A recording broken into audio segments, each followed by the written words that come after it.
Hey, what's up, everybody? Welcome to another edition of Established Run's NBA Injury Report Analysis Show. I'm Drew Dinkmeyer here with Mike Gallagher to walk you through tonight's six-game slate.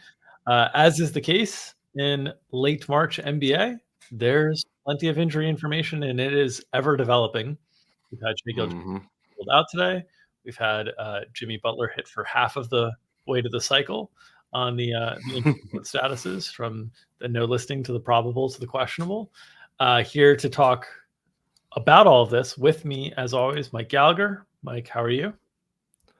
Doing good. Yeah, it's a tough time of year. I'm trying to write matchups for tomorrow, and it's impossible. I don't know who the hell's playing tomorrow. So definitely a challenging part of the year. So definitely not my giving my best work, but it's challenging, which I like. But yeah, man, there's some edge. We talked about the Giannis probable thing. I actually fired at the stuff when Jimmy got listed probable here. So Oh if no, you're really, yeah, Pete closing line value yeah, stuff. yeah, Bam's definitely scoring 18 points today. But yeah, so it's fun, but we'll see how it goes. Bam's actually been struggling, and OG might guard him too. So I may have rushed that one a little bit, but always got faith in my guy Bam. We do have the return of national TV games tonight. That's nice. No more NBA TV for the main Tuesday, Wednesday, Thursday type games. Let's get into the injuries. We're going to go game by game today since there's only 6 games. Let's start with Boston. Some interesting notes on Boston today. The first one is Jaylen Brown is listed as available, which is great news. Jason Tatum not on the injury report, great news as well. And then there was this note about Peyton Pritchard being probable and upgraded to probable that I was like, yeah, Peyton Pritchard, whatever. And then we just got Grant Williams questionable. I was like, aha, that's why we got the Peyton Pritchard note. So Grant Williams questionable with the dreaded illness, the midday illness Q tag. We've said all year long that's been a tough one to overcome. Grant Williams' role has been diminished a little bit with Robert Williams back in the mix. What are your thoughts on how the Celtics would potentially shift any minutes from Grant Williams around today? Yeah, on top of what you said, Peyton Pritchard said he's going to play today, on top of the designation. So that was quite interesting phrasing there. And yeah, wink, wink for sure. But yeah, Jaylen Brown's been listed available for the face thing. He's wearing a mask. That Ja also gets that tag too, just to note that. But yeah, Tatum's back, should be full. Jaylen Brown's playing awesome. We saw Malcolm Brogdon say he's the best shooting guard in the league, which is, I guess, a target for another day. But he's been awesome. They're asking to read defenses more as well. But yeah, I would expect probably the usual starters here. I think they're going to run with that double guard lineup. I don't think they want to push Time Lord's mids up too much. But yeah, could see a little bit of a smaller rotation with Peyton Pritchard picking up just scraps. I mean, it's a guy who's not really viable today unless you're playing into garbage. But yeah, generally pretty healthy here besides the Grant illness.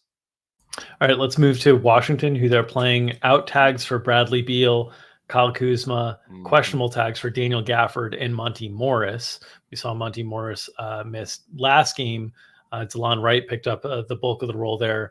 It's been hard to get a read on Washington's intentions here because the sitting of Beal and Kuzma has seemed to suggest maybe turning the page and looking forward. We've seen in some games they've given Denny Avdia much greater ball handling responsibility, and then last game it was kind of like they were playing it straight against Toronto, and maybe it's just because the opponent was Toronto, who's clearly in front of them in the standings, and a last ditch effort. But we saw really heavy minutes from their main guys, and we saw 30 minutes from Johnny Davis off the bench, who played pretty well. So really kind of a strange team to project these days. Questionable tags on Gafford and Monty Morris. What are your leans here? Yeah, the general theme here for me, man, is it's tough to make these reads here. It's the first game of the day, so we'll know. But Monty went through partial practice. Certainly seems like he's going to be okay. It never really seemed like there was much concern. Daniel Gafford went to the locker room last game. Didn't sound much concern there. So, had this been a normal situation, I'd be like, oh, yeah, they're probably playing today. But, they're clearly looking to improve in the lottery rankings by every little bit they can. So, yeah, just tough for me to get a read on the situation given the context. But they both don't sound too hurt overall. But obviously, if they're not playing, that obviously would mean DeLon Wright gets another start. We saw him play huge minutes here. I think he had 16 potential assists on top of the biggest assist total that we missed. Anyways, yeah, Gafford would be interesting. I think they would probably go to Anthony Gill if he can't go. Is almost like a combo with Kristaps Porzingis. Yeah, I think that's pretty. And we'll see maybe more Goodwin, Johnny Davis could even. Wouldn't be surprised if he even started in like a super small lineup. With like Denny at the 4, Kispert at 3, something along those lines. If they're going to lean all the way in, and maybe they don't have everyone, but yeah, it's tough. But don't have a great read on the situation, which again, it's a big theme for this part of the season. Yeah, actually, I do have a read on it now. Monty Morris in, Daniel Gafford out. Okay, there we go. Just came out. You think Anthony Gill the most likely starter there next to Porzingis? I think so. They seem to like him against Boston. Yeah, that makes most sense. I think they would probably put. They seem to like Gill as a wing defender as well. Yeah, so yeah. Against Boston, I think it would make sense to have that's kind of what I'm Tatum thinking. essentially. Yeah. Okay, let's move to Atlanta. Not much on the injury report today for Atlanta. Jalen Johnson out. No one else listed, and they've had plenty of players listed of late with DeJounte, with Trey, with Bogdanovich. So seems to be all systems go for the Hawks. Any notes on them tonight? Nope. Yeah, just no Jalen Johnson. As you mentioned, a lot of iffy-ish tags, but everyone's pretty much been playing here. So yeah, should see a pretty good rotation. Yeah, don't really have much to add for a change. Okay. They're playing Cleveland. Cleveland has 2 questionable tags, Jared Allen and Isaac Okoro. Dean Wade listed doubtful on the outside of things, Danny Green, and then Raul Neto, players that are fringy in terms of being in the rotation. Jared Allen's absence would be a big one, especially with Dean Wade doubtful as well. That would kind of make their front court quite a bit thinner. What's your read on Jared Allen, who's got a right growing strain, or Isaac Okoro, left knee soreness, only played 9 minutes last game, saw a lot more Karis LeVert? Yeah, so very different kind of context of these injuries. Isaac Okoro got hurt his knee, had soreness, they held him out, so he's injured. I would kind of lean him out. And then Jared Allen, very different situation. I think this is more of like a maintenance rest thing. He did post-game interview, no mention of an injury from him or Bickerstaff. So this strikes me as, hey, we just clinched a playoff spot. Just get you a game off here. That's kind of the feel I get from it. So he could sit. But other than that, I don't really have much to go on here. I looked for Cleveland Cavs starters jerseys. They're not out yet. Road game, so we may not get those from the beats, but we'll keep an eye out, and I will have that information if you don't look for it yourself on the DFS show later. But obviously, if he doesn't play, it's Lamar Stevens likely getting the start, and a little bit more Jetty Osman. Karis LeVert's role will expand a little bit. Overall, but yeah, keep an eye out now that the Cavs have clinched a spot. They seem pretty comfortable in the 4 seed. There's an very outside chance they can catch Philly. I think Philly's magic number is 5, but yeah, it just strikes me as a hey, let's get Jared Allen a game off kind of situation. But he might play. Yep. Okay, let's move to Miami. Kyle Lowry, questionable left knee soreness. He's been listed questionable basically all year long. Jimmy Butler, neck soreness. Was probable, now listed questionable, so midday downgrade, never a great sign. It is an important game for Miami from a standings perspective, going up against Toronto. Miami currently in the 7 seed. I don't think they have much stress from falling down below that 7 seed. They're 3 games up on Atlanta and Toronto, but obviously if you lose to Toronto, now it's 2 games up and maybe there is a little bit more stress, but currently tied with Brooklyn for that 6 seed, and obviously you would really prefer to get the 6 seed and avoid the play-in entirely than get the 7. So what are your thoughts on Jimmy Butler and Kyle Lowry's availability tonight? Yeah, on top of that, they would lose the tiebreaker if they lose this game. So it's a pretty big game for them here. But, I mean, Jimmy didn't go through shoot-around. Probable, questionable, back-to-back. Do the math here. Certainly seems like he could miss. That would mean Max Strus is probably moving into the starting lineup. We've seen Strus completely ice Victor Oladipo. He's clearly become, the 6th and 7th man with Caleb Martin. They're also going to get Cody Zeller back, so that's a pretty good look at what their rotation is going to look like. Maybe we see a little bit of, Highsmith or something, but I think they would run it tight here and just keep if they don't have Jimmy, and if they do have Jimmy, they might still keep it pretty tight overall. Because I mentioned we're at the hashtag biggest game of the season part of the year for a lot of these teams, and I think that they really, really need this game because, as you mentioned, they could pull the standings up here. It's pretty tight if they drop this one. They've been, they're not without the tiebreaker, being 2 games away. That's you're playing with fire a little bit there with them on your heels, and then a tough game against the Knicks tomorrow, who will have the rest advantage as well. So But again, bottom line, certainly seems like Jimmy's going to miss. We'll keep him in for projections because I'm not that confident in it. And, Jimmy, again, it's just because this game stuff's so big. But yeah, definitely perhaps one of the biggest injury things on the slate. Yeah. Toronto on their side. We've lost the questionable tags for Precious Achua and Scotty Barnes. They're not listed on the injury report anymore. Gary Trent still listed with that right elbow stiffness, and then a doubtful tag for Will Barton dealing with a left ankle sprain. So his absence, opens up some rotation minutes. We saw Jeff Doughton. We've seen Malachi Flynn each get shots at those minutes, and it's been sort of a hot hand situation in terms of them. But if they get Gary Trent back, they might not need those minutes. We've seen Nick Nurse be willing to go very, very tight. So any read on Gary Trent's availability tonight? Yeah, he went through practice, so it sounds like he's got a pretty good chance to return here. Mentioned the stakes of this game just a minute ago. Also for the Raptors, it's a pretty big spot as well, and they are not on a back-to-back, so that they have that going for them. So we could see really tight minutes here. We'll definitely talk more about that later today. But yeah, I think Trent's going to play. We saw Scotty Barnes return from his wrist injury. Said he got hit a couple times, but overall came out okay there.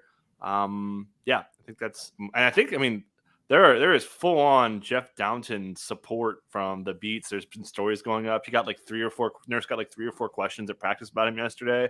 So certainly the beats are leaning more into him playing here, but especially with Barton out. So I think he's got the inside track for minutes. I mean, he's been playing pretty well for them.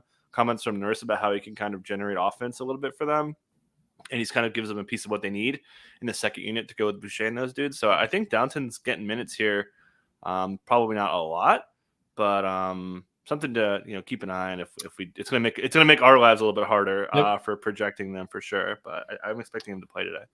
Okay, because that's an important note, because if they have Gary Trent back, you could have their starting 5 listed above essentially, and then Boucher, Achua or Koloko, whoever's the big du jour of the day, and then Trent on the bench. That's 8. Doughton would be 9, right? That would be their 9th man if they want to play 9-man. I would guess that they're more likely to play 9 than 8, just because just generally Nurse is a guy who will like try to make in-game adjustments and whatnot. So it sounds like Doughton would be next in line to be, and maybe even that 8th guy if he's ahead of Achua or Koloko in terms of priority. Yeah, I was going to say they could definitely push out Precious. Makes sense, right? And yeah, there was a comment from Nick Nurse thinking about how they're going to approach the second unit and Kyle Lowry being out there. So I think that makes sense to, add like a Downton who sometimes pressures the ball a little bit. I think he could be, a factor. But yeah, really tough to bet into the situation overall.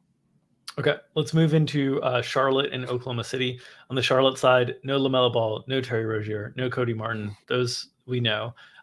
Doubtful tag on Gordon Hayward with a left thumb sprain, and a questionable tag on Kelly Oubre, right shoulder strain. In addition, we were surprised that Nick Richards went from starter to outhouse last game, but Underdog did find some quotes from Steve Clifford alluding to there going to be a 3-center rotation where one player misses each game between Kai Jones, Nick Richards, and Mark Williams, and gave even more detail that tonight would be the night that Mark Williams is out of the rotation. So very friendly notes there from the coaching staff. Appreciate those. Would have loved to have known them before, but thank you to the Beats for getting that information out. So it's possible we're looking at a situation where the Charlotte Hornets team that we saw like 2 weeks ago, 5 of their top 6 players, if you include Mark Williams in that list, are not available tonight if Kelly Oubre is unable to go with the shoulder strain. What does that mean for the Hornets? Yeah, we saw this last year with Borrego when I remember all the time trying to track who's in, who's out, what's the rotation going to be, who's going to start today. I think it would be Nick Richards starting, Kai Jones behind him. It's generally what it feels like there. But is there a game Kai Jones starts? So at least they're telling us now that it's going to be, no Mark today. We'll see. That would probably mean that it's no Kai the next game, and then so on, so on. So, but yeah, I'm curious to see how the starting, is it going to be Nick and Mark and, et cetera, et cetera. But anyways, yeah, Kelly Oubre injury was never really a big concern. We saw him initially last week get hurt, check out, not go straight to the locker room, which again makes you think he's got a pretty good chance to return. Certainly without Gordon Hayward, feel pretty confident that Svi Mikhailuk's going to take over that starting spot, basically shift on over. If they're both out, I guess they're going to go with Bryce McGowan's in the first unit, possibly a tighter rotation. Certainly would be a huge role for Dennis Smith Jr. In a matchup that's getting a little softer here, that SGA. We'll talk more about that in a little bit. But still pretty big spread. In Charlotte, they apparently can beat up on Western Conference playoff caliber teams. But expecting a pretty big role from Svi and Nick Richards starting. We'll see on Kelly Oubre, but I think Kelly Oubre's got a pretty good chance to return here. If Oubre was out, starters would look like PJ Washington, Nick Richards, Dennis Smith Jr., Svi Mikhailuk, and then JT Thor. Would he be next in line? Who would be the next starter there? I think it'd be McGowan's. That's pretty Okay. big. They did ask. I mean, JT Thor actually has been guarding on the perimeter a little bit more, but that would be quite a large lineup there. So I feel pretty good at B McGowan's, but again, I'm leaning in on Oubre here. Yeah. And they have some more room on the guards too with Bouknight, who they haven't played a ton to pick up more minutes if they need to as well there. So Charlotte could be relatively thin once again tonight. All right, let's move to OKC.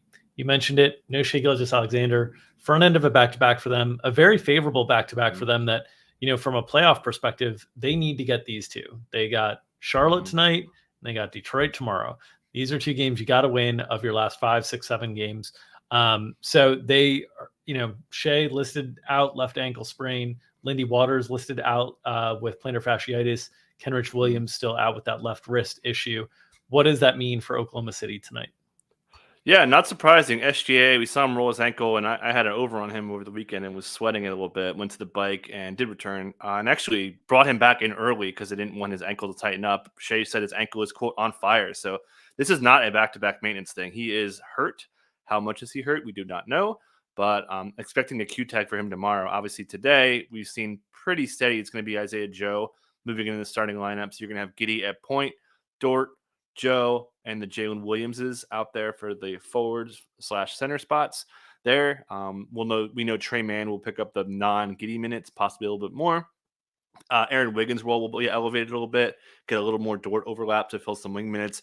Uzi Jang could also pick up some run overall, but don't really think that they could bring in Dario Saric, run a little bit bigger rotation as well, but pretty clear beneficiaries of Giddey, who's I imagine to be really chalky today in a matchup that's actually not as great as we're accustomed to. The Hornets have been defending really well lately, but I think OKC's got a pretty big edge. I imagine the spreads, it was 9 earlier before SG got rolled out. I imagine it's probably got a little smaller, but and then also should mention J-Dub, Jalen Williams, the wing, picks up a lot of ball handling in the non-Giddey minutes, so his ceiling is substantially higher today as well.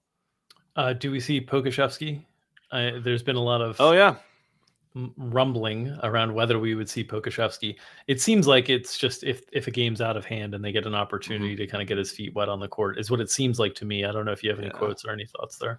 Yeah, I haven't seen anything. I could look into it more for later, but he was getting mid-20s minutes in the G League, so he's generally got a he's capable of playing upper 20s minutes if they wanted to let him to, and it makes sense to do it today, right? If you're missing big offense, Poku can generate some offense as well. So I think hopefully we get a quote on that, but I think it's possible. All right, Memphis and Orlando. Let's start on the Memphis side of things. Steve Adams, Brandon Clark, Jake Laravia, Vince Williams, Zaire Williams, all listed out as expected. John Morant, doubtful, right thigh soreness. Unfortunately, we've seen a lot of the Grizzlies without John Morant of late, so we kind of know how this goes. Tyus Jones slides in the starting lineup. Desmond Bane and Dylan Brooks pick up some usage as well. Luke Kennard's been filling it up in the second unit. There's a possibility for his role to expand as well, shooting like 60% from 3 over his last 7 or 8 games. What are your thoughts on how the Grizzlies line up tonight without Ja? Yeah, pretty much anyone watching this show knows that Tyus Jones is going to start. Desmond Bane picks up the PG2 role, subbing out behind him as well. So that'll be most of the ball handling. Brooks picking up some ball handling as well. But the big question to me is, do they go 9? There was a comment from Taylor Jenkins saying that they're looking at going 9 in future games. Should mention, too, that this is a back-to-back for John Morant. He's been listed with this thigh thing before. He's not hurt. It's just back-to-back there, so no concern long-term. But that's interesting, right? Because if you're running a 9-man rotation, that gives you, a little bit more Kennard, a little bit more Tyus, a little bit more everyone, a little more Santi Aldama. So I think that would make sense. We've seen them go to when they did go 10, they brought Kenny Lofton Jr. in the mix, which against Orlando, maybe that makes some sense. But I haven't looked at the minutes yet, but I would probably get a bit like a 9.5 man with Kenny Lofton coming in there for, I'd probably throw him like 7 or 8 minutes there. But Lofton more likely than Kennedy Chandler. I think so. Okay. They've had him ahead. They're certainly comfortable with Bain being the ball handler. Yeah. In the second unit. And So Kennard had some ball handling in the second unit as well too. They have Yep. a little bit more depth in terms of wings who can do that now with Kennard around. Yep. Yeah. Okay, let's move to Orlando. Nothing big here. Kevin Harris and Jonathan Isaac listed out. Any notes you want to share on Orlando? No, Jalen Suggs is back. They're asking to pick up a pretty big defensive role, so pretty straightforward here. We're seeing this center rotation be a bit messy. Looks like it's sort of getting figured out a little bit, but definitely could be a wrench if you did want to attack it. We know a lot of people love to play backup centers on somewhat smaller slates. All right, and the last game of the night, perhaps the most important from a playoff seeding perspective, Golden State and New Orleans. New Orleans is on the second night of a back-to-back, so they have not filed as of this report. I don't think there's anything there to be too concerned about. They had a relatively, modest minutes last night and a big blowout win against Portland. Is there anything you're looking for with the Pelicans tonight? Nope. Willie Green said that they kept their minutes down so they could play and be ready today. So expect full minutes. And as you mentioned, a huge game for them. Seem to have righted the ship overall. We've seen Valanciunas he didn't score much yesterday, but 21 rebounds, getting more touches. Yep. He has righted the ship in a big way. Brandon Ingram completely smashed in 3 quarters, goes for 29 with Shaedon Sharp guarding him and then fouling him like crazy. But that was a easy bucket for him. He's playing great as well. So yeah, excited for that one. On the Golden State side, probable tags for Jordan Poole and Draymond Green, Andre Iguodala and Andrew Wiggins remain out. Any notes on the Golden State side? Gary Payton, any minutes ramp up expectations there to note with Golden State? Yeah, no classic minutes quotes here, but Steve Kerr, unprompted, said that Dante DiVincenzo's minutes are coming down. So we saw 21 minutes. Not surprised. I mean, you're inserting a player who they're very comfortable in guarding defense against bigger wings.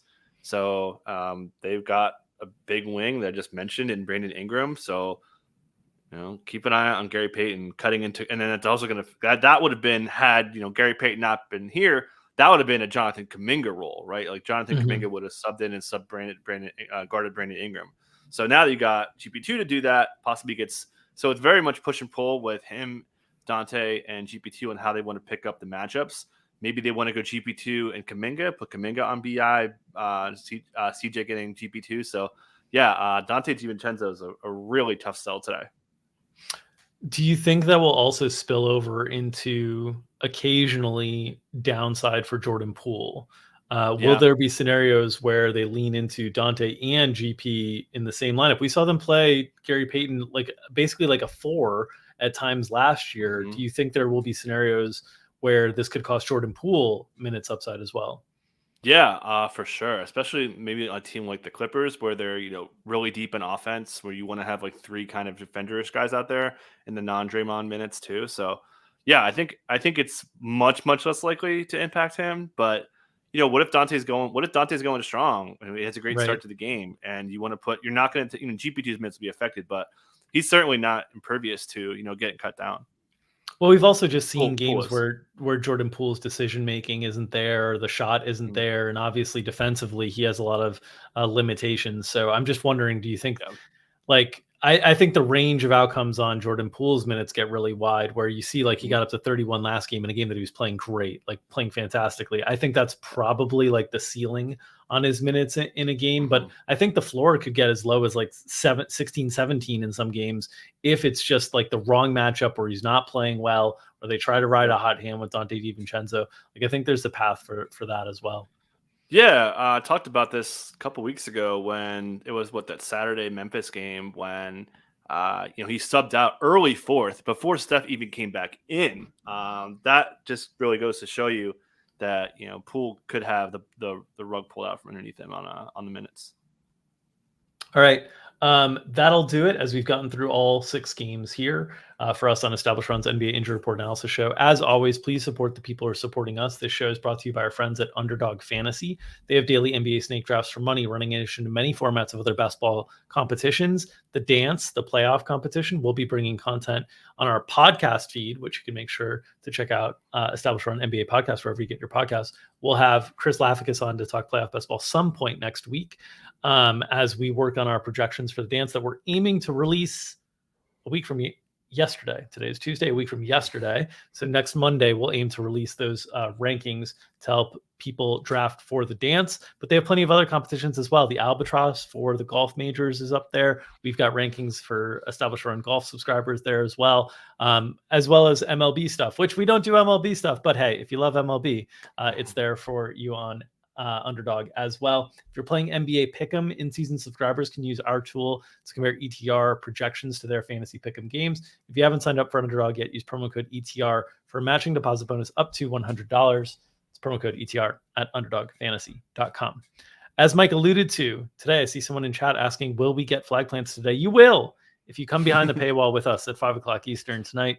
Myself and Mike Gallagher will be breaking down the 6-game slate, the good chalk, the bad chalk, the contrarian pivots, and of course, the flag plants. So join us behind the paywall, establishedrun.com/NBA subscribe to check out all of our options there. As always, if you're uninterested in giving us your hard-earned dollars, we do ask for your hard-earned clicks. Subscribe to this YouTube channel, get notifications whenever we go live. And of course, smash that like button. You smash that like button, you feed the algorithm, you help feed our families. We'll keep feeding you the DFS injury analysis and information you need to make your DFS lineups, your prop bets, your spread bets. Nom, nom, nom, nom, nom, nom, nom. Feed that algorithm. We'll see you tomorrow.